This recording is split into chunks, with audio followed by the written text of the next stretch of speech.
Goeiemôre. Baie welkom by ons voorlaaste tema vir die Pinkster aan tafel met Jesus. En ons kyk vandag na Petrus en ons ontdek saam met hom dat die Here se genade vir almal bedoel is. Ons teksgedeelte is Handelinge 10 en jy kan dit lees hier vanaf vers 1 tot en met hoofstuk 11 vers 18. Maar ek wil graag hierso van vers 10 die volgende lees. Hy het later honger geword en hy wou iets hê om te eet. Terwyl die mense die ete klaar gemaak het, het hy in geesvervoering geraak. Hy het die hemel oop gesien en iets soos 'n groot doek wat aan sy 4 punte neergestaal het, sien afkom grond toe. Daarin was al die viervoetige en die kruipende diere van die aarde en al die wilde voëls. Hy hoor toe 'n stem wat vir hom sê: "Kom Petrus, slag en eet." Maar Petrus sê: "Nooit nie, Here. Ek het nog nooit iets geëet wat onheilig of onrein is nie." Hy hoor die stem toe weer die tweede keer wat kom sê: "Wat God rein verklaar het, mag jy nie onrein ag nie." Gemeente, as 'n mens nou dink aan 'n maaltyd of 'n feesmaal wat vir jou voorberei word en jy mense uitnooi om by jou te kom eet, dan is dit gewoonlik so dat jy mense gewoonlik nooi wat jy ken, mense soos jy, mense met dieselfde oortuigings, mense wat dieselfde belangstellings as jy deel. En daarom kry mens baie keer die gesegde soort soek soort of aan jou vriende sal jy geken word. Nou as 'n mens gaan kyk na antropoloë en hoe hulle praat oor die antropologie en die ontwikkeling, ontsyfering van kos, dan sê hulle vir jou dat mense baie geneig is om eintlik tradisioneel te wees wanneer hulle eet. Wanneer jy mense nooi, dan nooi jy dit wat vir jou bekend is. Ons sal nie sommer saam met iemand onbekend gaan eet nie. 'n Navorsing wat gedoen is, sê hulle ook dat die soorte kos wat jy eet, sê ook iets van wie jy is en sê iets van jou vriendekring. En dis ook baie keer kos wat jou aan jou vriendekring verbind. So sal jy byvoorbeeld drankies gee vir werkskollegas of mense wat jy dalk nie so goed ken nie. Maar wanneer jy 'n maaltyd voorberei, dan nooi jy dikwels hulle wat aan jou bekend is. As 'n mens gaan kyk na die gedeelte wat ons vandag saam gelees het, dan weet ons dat die Here hier vir Cornelius, 'n bevelvoerder in die Italiaanse korps, eintlik kom seën met die belofte dat hy gesê het: "Ek het jou gebede verhoor, ek het gesien dit wat jy vir armes doen." En het hy in 'n visioen vir hom gewys hoe hy dan boodskappers moet uitstuur om vir Petrus te gaan haal, en ek dink om vir hom te help om deel te word van die kerk van die Here.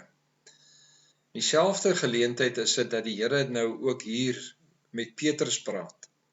Petrus wat honger word, hy word in geesvervoering opgeneem, en in hierdie visioen wat hy sien hy 'n doek wat afsak vanuit die hemel met rein en onrein diere in. En onmiddellik hoor ons hierdie woorde van dat die Here vir hom sê: "Slag en eet." Nou wat belangrik is dat Petrus, hulle is ook Jode, hulle het Joodse agtergrond gehad, en is dit dat hulle dan ook die reinheidswette en die kosherwette geken het, en geweet het dat jy nie as Jood sommer aan onrein vleis sou vat of sou eet nie. Ons hoor dan die stem dat die Here dan nie vir hom sê: "Maar dit wat ek rein gemaak het, mag jy nie as onrein ag nie." Ons weet dat die Here vir sy disippels die opdrag gee: "Gaan en versprei die evangelie tot in die uithoeke van die wêreld." Hulle konsentreer hoofsaaklik op Jerusalem, op die Joodse gemeenskap, omdat dit amper sê ons eie mense is.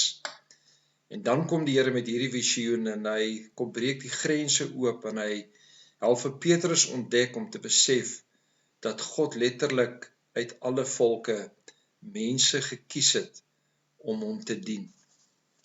En ons lees dit ook in hierdie gedeelte dat wanneer Cornelius vir hom hierdie visioen vertel en hy hoor dat dit God is wat eintlik vir hulle by mekaar uitgebring het, dat hy hier in vers 25 tot 27 kan sê, toe Petrus daar kom en het Kornelius hom tegemoet gegaan en eerbiedig voor hom gekniel, maar hy het van natuurlik vir hom gesê, hy moet opstaan, want ook hy is maar net 'n mens. En terwyl Petrus met Kornelius praat, gaan hy die huis binne en waar hy die mense by mekaar aantref. En hy sê vir hulle, julle weet dat 'n Jood nie met iemand van 'n ander volk mag omgaan of by hom in die huis mag kom nie. Maar God het vir my gewys dat ek geen mens as onheilig of onrein mag beskou nie. Wanneer Petrus hierdie ontdekking maak deur die Heilige Gees, is dit dat hy besef dat God hom gestuur het. Hy bring die evangelie van Christus se verlossing aan Kornelius hulle. Ons lees hoe die Jode wat saam was ook gesien het hoe dat die Heilige Gees oor hulle kom, hulle ongewone tale en klanke gebruik, en dat hulle dan ook gesê, wat verhinder nou vir hulle om gedoop te word, om hulle deel te maak van die kerk.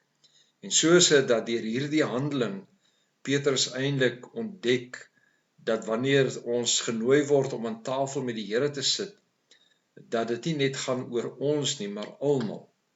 En dat ons ook die ontdekking moet maak dat almal wat deur geloof in Christus kom, dan deel het aan die Here.